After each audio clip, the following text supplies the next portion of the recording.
AI agents are everywhere, automating tasks and making decisions at machine speed. But agents make mistakes. Just one rogue agent can do big damage before you even notice. Rubrik Agent Cloud is the only platform that helps you monitor agents, set guardrails, and rewind mistakes, so you can unleash agents, not risk. Accelerate your AI transformation at Rubrik.com. That's RUBRIK.com. Hey everyone, Laszlo Montgomery here. Thanks for tuning in to the China History Podcast. This is an interview from July 2025 that my Patreon listeners have been enjoying. I have on the CHP today Mr. Quin Cho, a research fellow at the Pacific Atrocities Education, a nonprofit organization focused on researching World War II in Asia. You can find them at pacificatrocities.org to find out more. Quin is part of the next generation of Asian history specialists. He's a USC grad, studied history and international studies, Phi Beta Kappa. Quin has written 3 books: Competing Empires in Burma, The Battle of Wuhan, and The Rise of the Kwantung Army, something we're going to look at today. Quin, welcome to the China History Podcast. Greetings. Nice to meet you. So before we begin discussing some of the history beginning in the 1930s, tell me more about your background and your academic specialties. And then, if you don't mind, introduce the Pacific Atrocities Education Organization. Jenny Chan reached out to me a while back, and that's how everything led to this moment. Yeah, so I grew up in Chicago, Illinois, and got an interest very early on in the Second World War, which is my main academic specialty. All my books are pertaining to the Second World War, particularly the Asia-Pacific theater of the Second World War. I went to USC and double majored in history and international relations, as you informed the audience, and I got my start at Pacific Atrocities Education in 2020 as an intern. The aim of Pacific Atrocities Education is to increase the awareness and understanding of World War II in the Asia-Pacific, especially the atrocities that were committed by the Imperial Japanese Army in the course of the war, which are often not as well covered in English language texts or education, the American education system. In past CHP episodes, a lot of the history surrounding the Kwantung Army and their oversized role in committing so many of these historic atrocities has been discussed before, but not in great detail. Can you begin by explaining how they came into existence and the role this institution played in Japan's takeover of Manchuria in the 1930s? So the Kwantung Army has its roots in the aftermath of the Russo-Japanese War. According to the Treaty of Portsmouth, which ended the Russo-Japanese War, Japan inherited a lease on the Liaodong Peninsula, of which the Kwantung or Guangdong Peninsula is a part.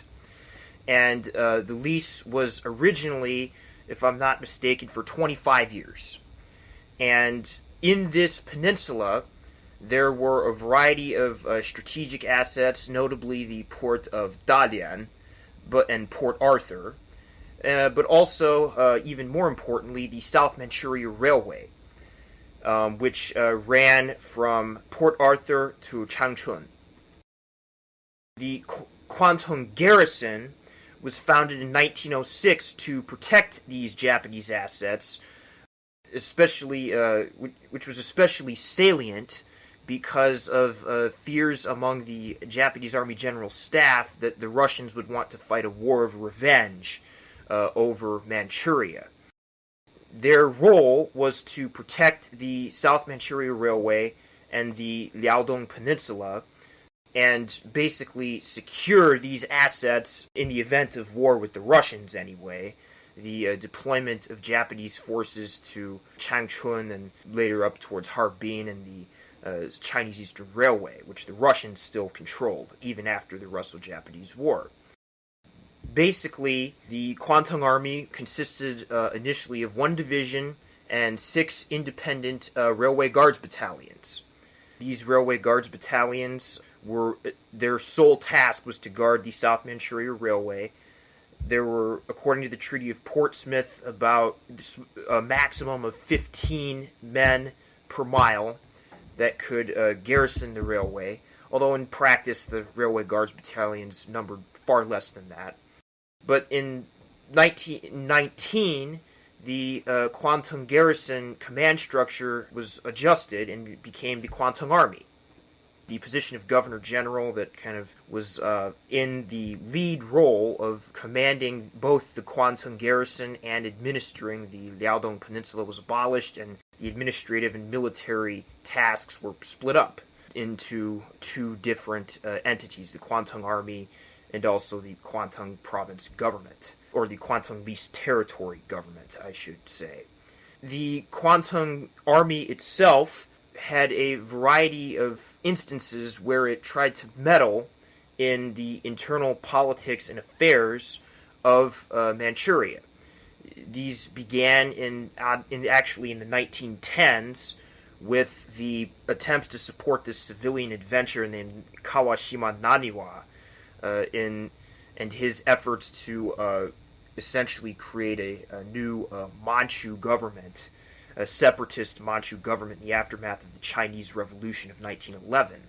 Then, in the 1920s, the Kwantung Army supported the so-called Old Marshal, Zhang Zuolin, starting in 1920, and then most notably in 1924 and 5, during the Second Fengtian-Zhili War, when it bankrolled Feng Yuxiang, who was in the army of an opponent of Zhang Zuolin in the Zhili clique, and they bankrolled him to basically join in Zhang Zuolin in his effort to destroy or to defeat the Zhili clique, and then also in the Guosongning affair of 1925, where the Kwantung Army defended this kind of patch, made a security zone along the South Manchuria Railway, and enforced Guosongning was this rebel against Zhang Zuolin to divert his forces into a, shall we say, inhospitable area that made it harder for them to conduct operations against Zhang and ultimately led to his defeat. Unfortunately for the relationship between Zhang and the Kwantung Army, they kind of had some falling out, which we'll get into, and later the Kwantung Army conducted the acts that it became best known for, namely the assassination of Zhang Zuolin in 1928, and eventually, most notably, blowing up the South Manchuria Railway in 1931, and conducting a full-scale invasion of Manchuria in the succeeding months. This invasion of Manchuria eventually led to the puppet state of Manchukuo, and further incursions into northern China later in the 1930s, all of which eventually led to the Second Sino-Japanese War and World War II in the Asia-Pacific region. Well, how did the economic crisis in Japan and reforms in the Imperial Japanese Army create a ripe environment for extremism to arise among the junior and middle-ranking officers? And what role did this extremism play in setting the stage for all these atrocities that ultimately followed in the 1930s and 40s? I mean, surely they didn't represent the majority of the people or even the government. Well, that's a very interesting question. That has very deep roots in terms of the answer. The Imperial Japanese Army's kind of radicalism and extremism is fundamentally rooted in the economic malaise after World War I that culminates in the Great Depression, and also the reforms to the Imperial Japanese Army, the modernization reforms in 1925, which also, in a way, the way they were undertaken is related to the economic troubles that Japan was facing. So, just to provide some background, during World War I, Japan had a boon in its economy because the European powers were so invested in fighting World War I and kind of producing war material and cutting off the enemy's trade networks, that they were not able to really secure their foothold in the East Asian market. The So Japan and its conglomerates were able to benefit greatly from this reality. But unfortunately for Japan, after the end of World War I, the market competition returned, and a bunch of Japanese companies kind of lost their pole position, I guess, or their, shall we say, supreme position.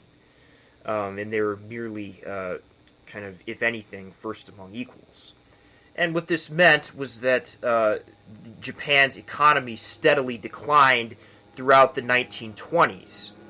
And that was a serious issue that culminated in eventually the Great Depression in 1929 with the collapse of the American stock market and the subsequent tariff regime that America imposed on exports from other countries, including Japan, of which silk was the most important. Silk was quite significant for many ordinary Japanese. 2 in 5 rural households were involved in the silk trade.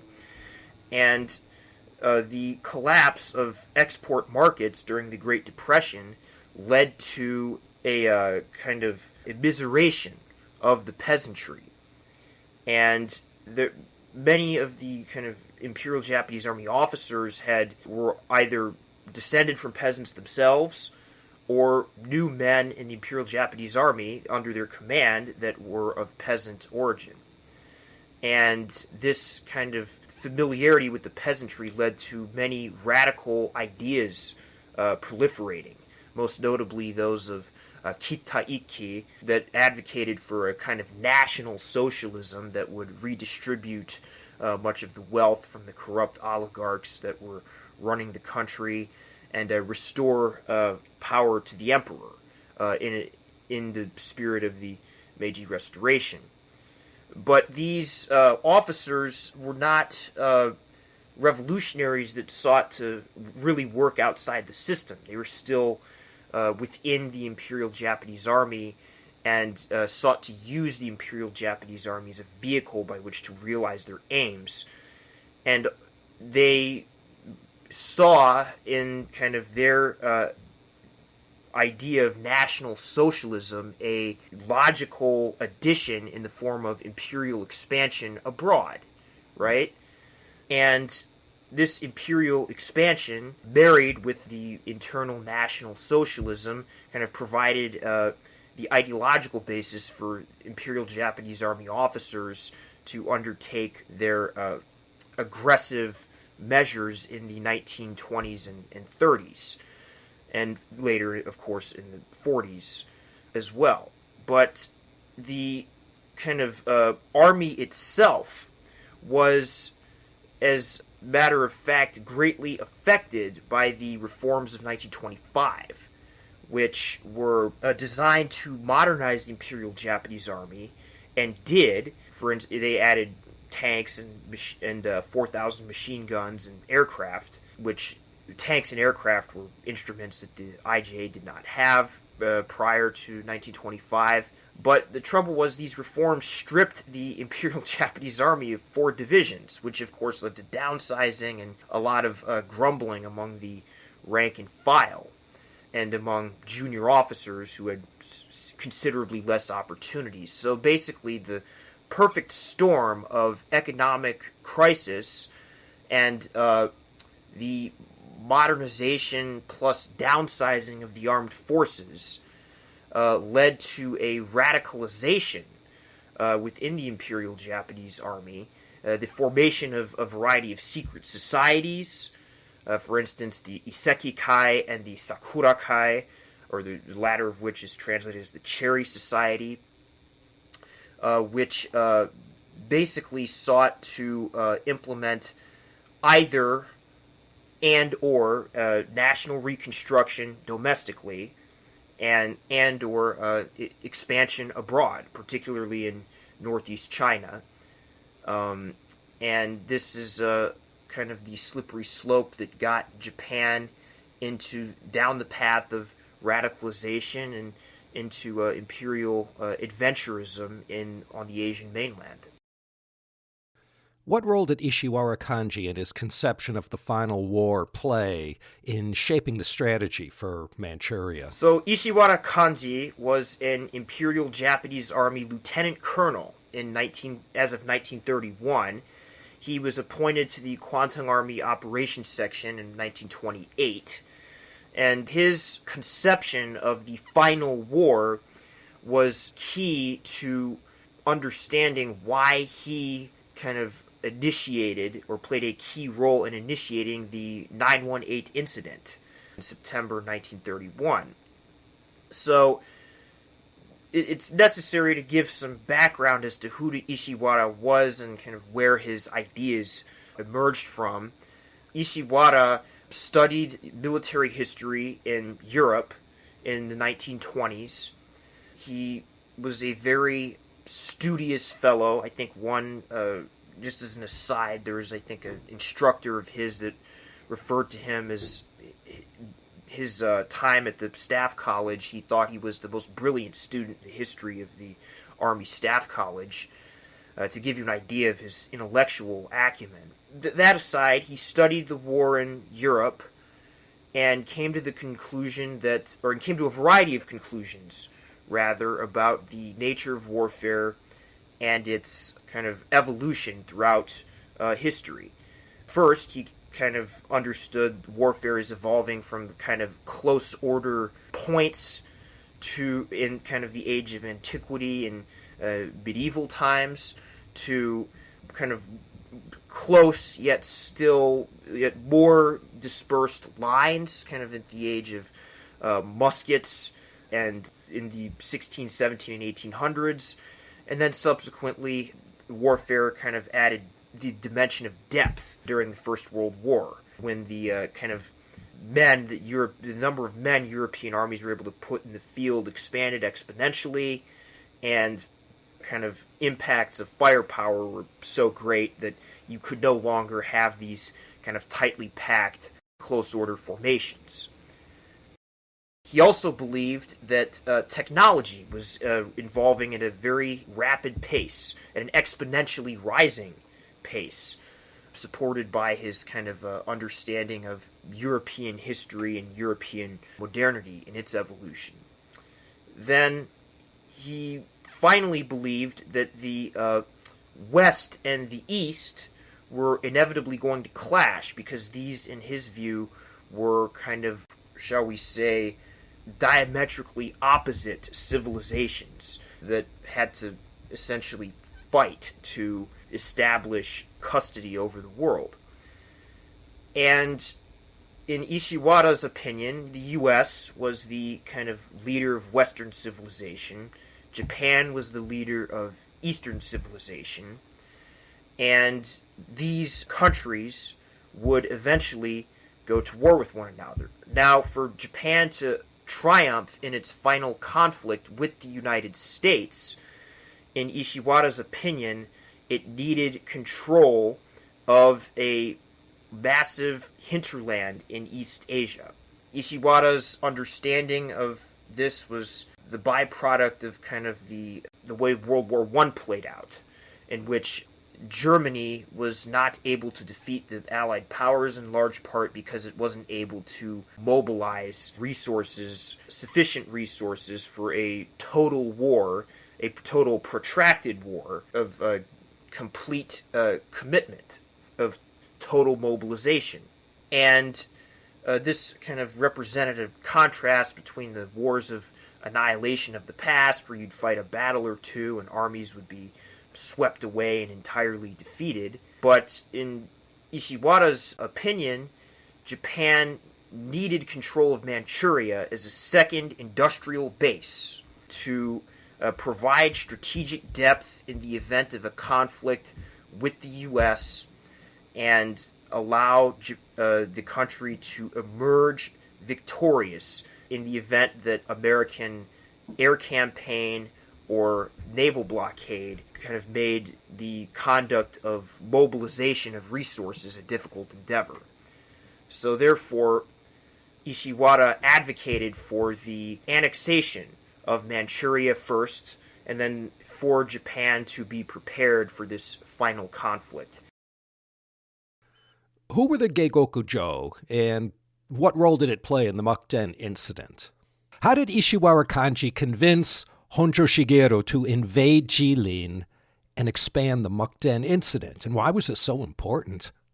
So the concept of Geikokujo is a Japanese term that roughly means something along the lines of the lower overcoming the higher. It has its roots, I think, in kind of pre-Tokugawa Japan, and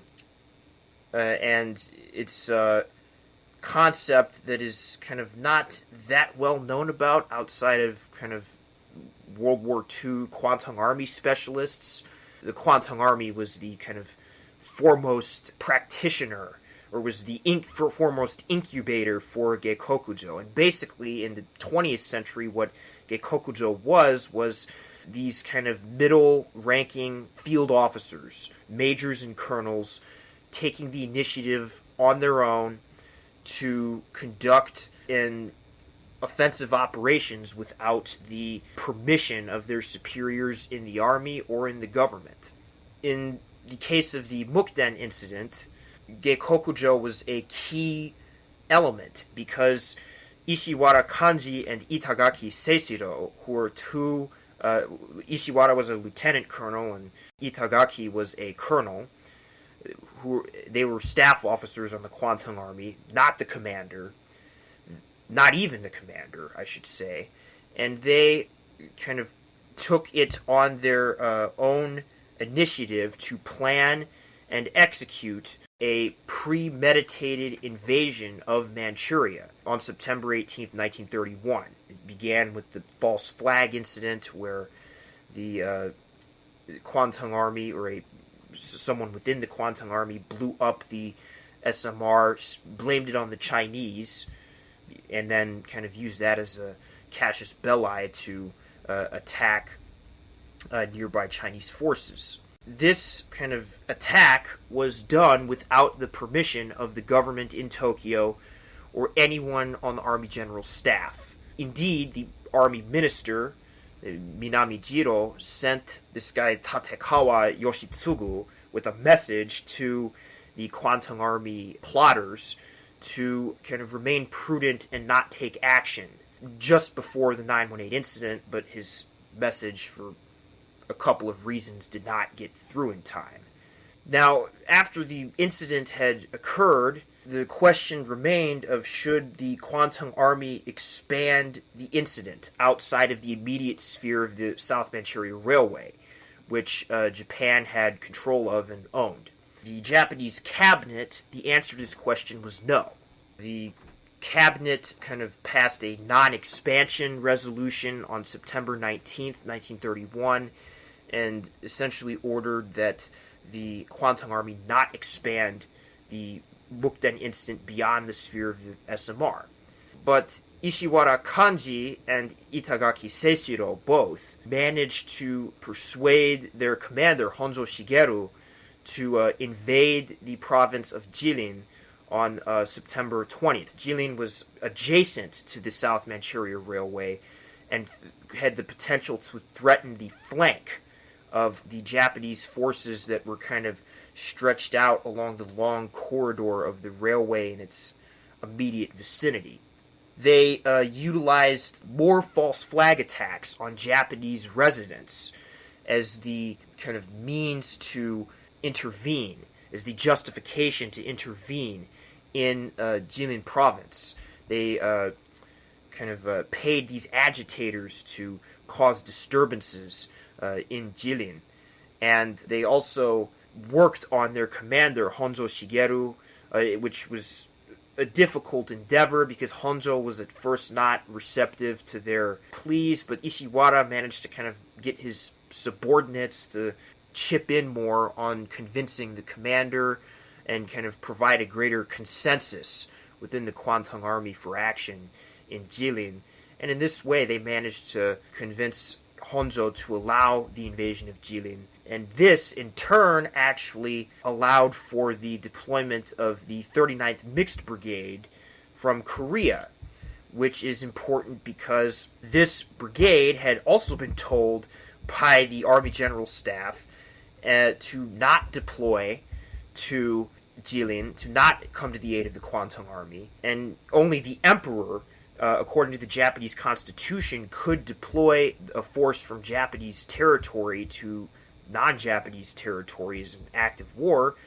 But because the Kwantung Army invaded Jilin, the commander of the 39th Mixed Brigade and the Korea Army's commander was a guy named Hayashi Senjuro, were able to conduct the attack in concert with the Kwantung Army's forces and conduct an act of geikokujo that contradicted the Army General Staff, the government, and even the emperor himself. So that is, in essence, why the invasion of Jilin is so important in expanding the Mukden incident.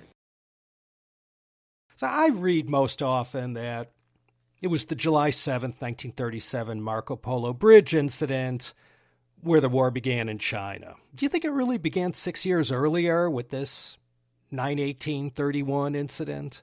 How did the Mukden incident catalyze the series of events that produced World War II in East Asia? So the debate surrounding the beginning of World War II in East Asia is a very interesting one, and I think requires some thought and understanding of the situation that is, and really there's no one solid answer to this question.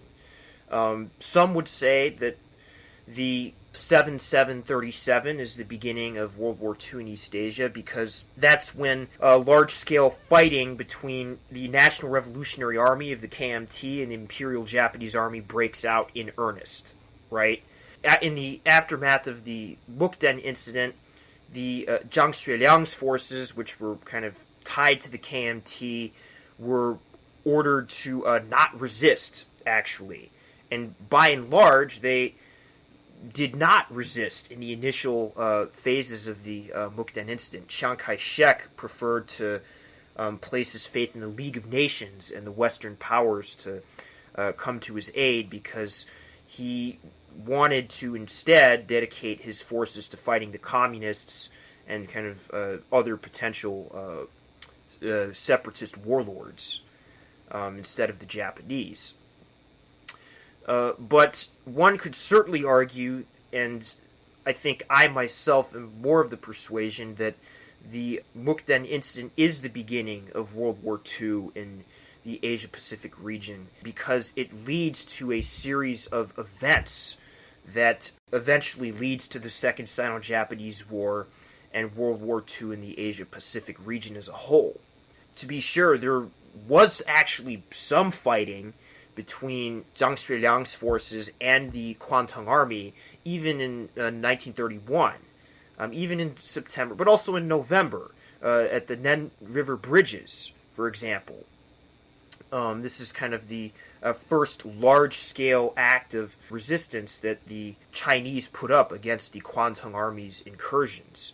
Even though it wasn't a victory, it was nonetheless a watershed moment, in a sense, because the Chinese, at least for temporarily, did not adhere to Chiang Kai-shek's first pacification then resistance policy.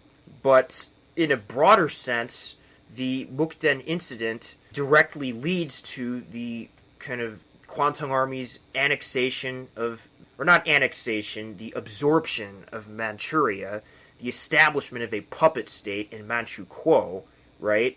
And with Puyi, the kind of last Qing emperor, installed as a puppet. But the establishment of Manchukuo also leads to what I call what many call the mission creep complex. The need to continue expanding west to defend the flank of Manchukuo against potential incursions from the Chinese. So in 1933, the Kwantung Army invaded Rehe province, again without a lot of sanction from above, right? And it was another act of geikokujo.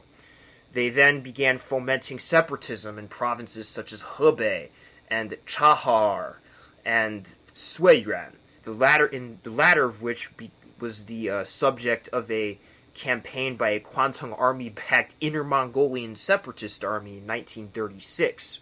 These activities were chipping away at China's sovereign territory, and the latter incident, the Suiguan incident, which failed in December 1936, led the Chinese warlord Zhang Xueliang, who had been kicked out of Manchuria, to kidnap Chiang Kai-shek in the Xi'an incident and essentially hold him hostage until he agreed to form a united front with the communists and the various other warlords to resist Japan. This is eventually what leads Chiang Kai-shek to drop the first unity then resistance policy and finally present a united front to resist Japan in 1937, with the kind of Marco Polo Bridge incident being the last straw that broke the camel's back. But the context and run-up to the Marco Polo Bridge incident is very much laid in the Mukden incident and the 6 years of its aftermath, in which the Kwantung Army progressively encroached on North China and Inner Mongolia. And this was the beginning of World War II in the Asia-Pacific, in my opinion, and I think in China today it's understood that way as well. It's called the 14-Year War, right? That's how it's referred to. So, it's, I think, certainly a very good historiographical debate, but I myself, I think, fall more on the side of 31 as the beginning of World War II in the Asia-Pacific.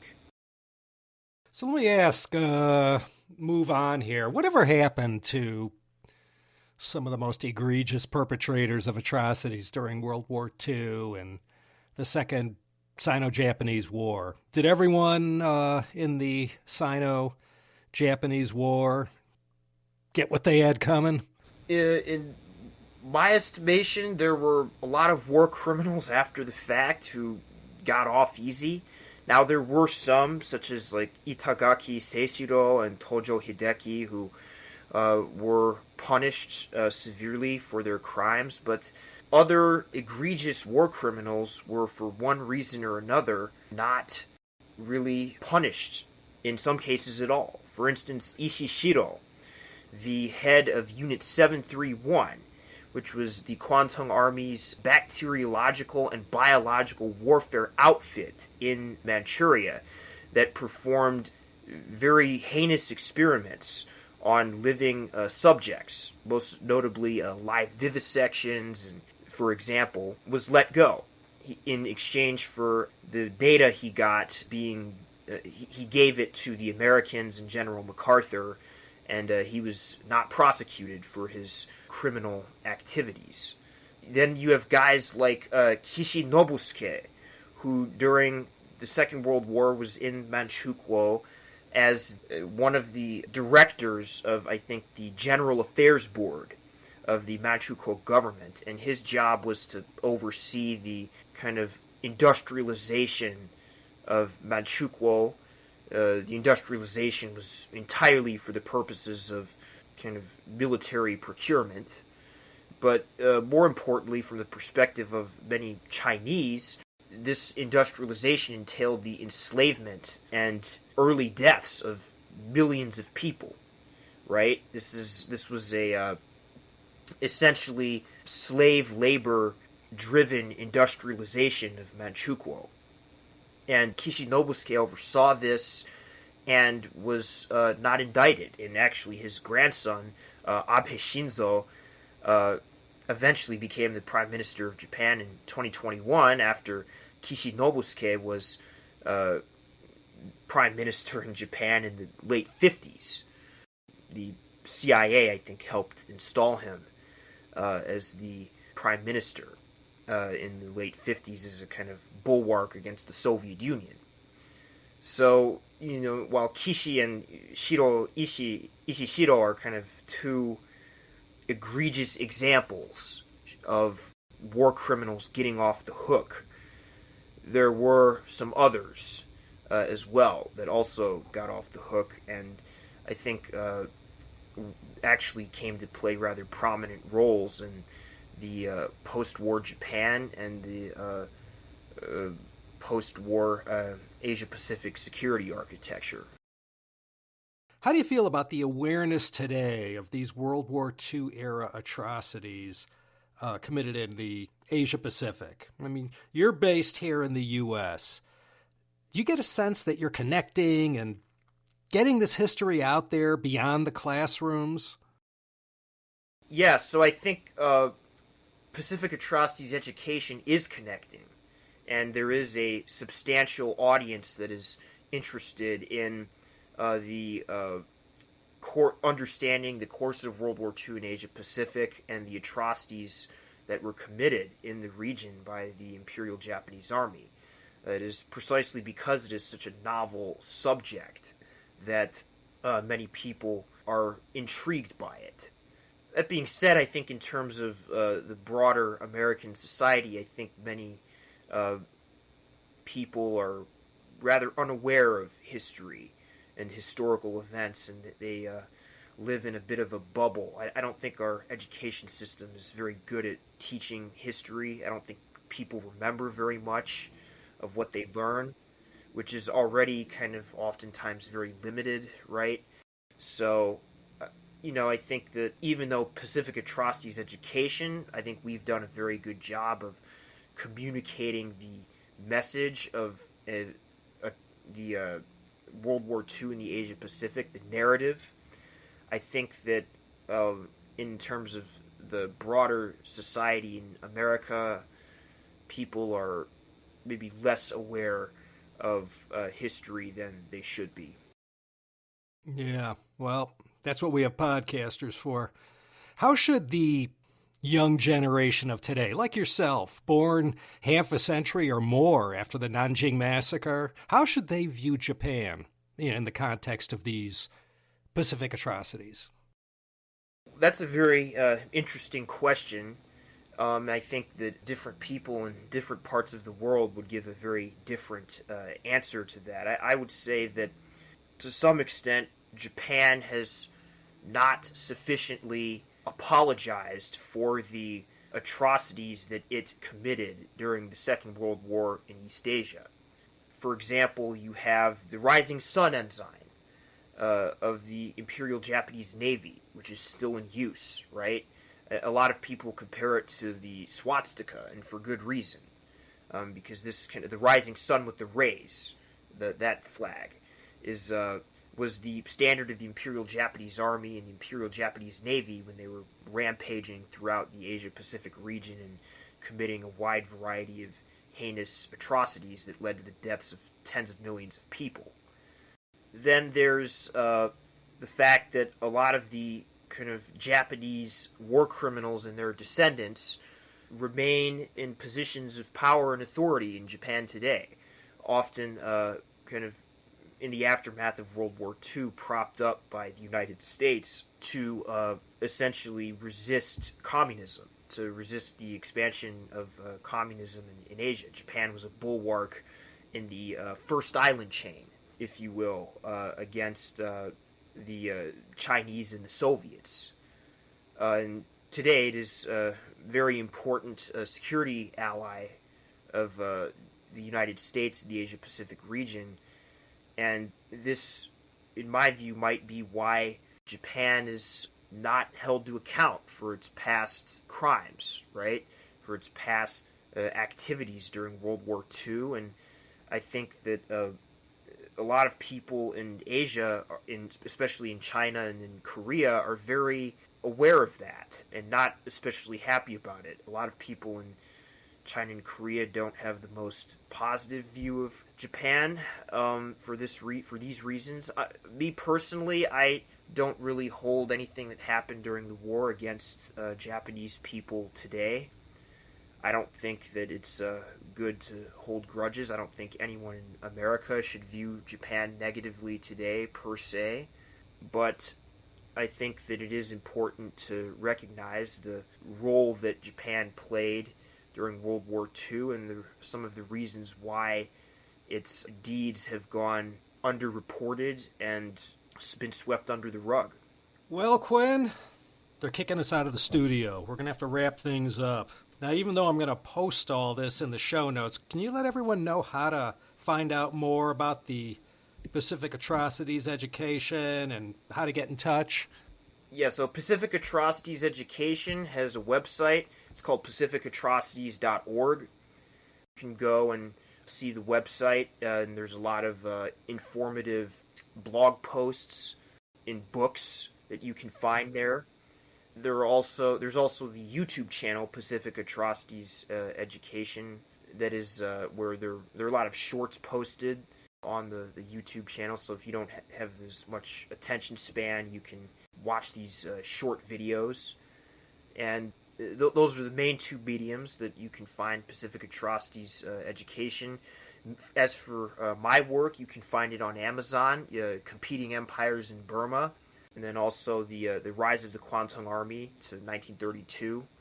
And you can buy it and hopefully read it. That's the purpose of buying it, usually. Yep.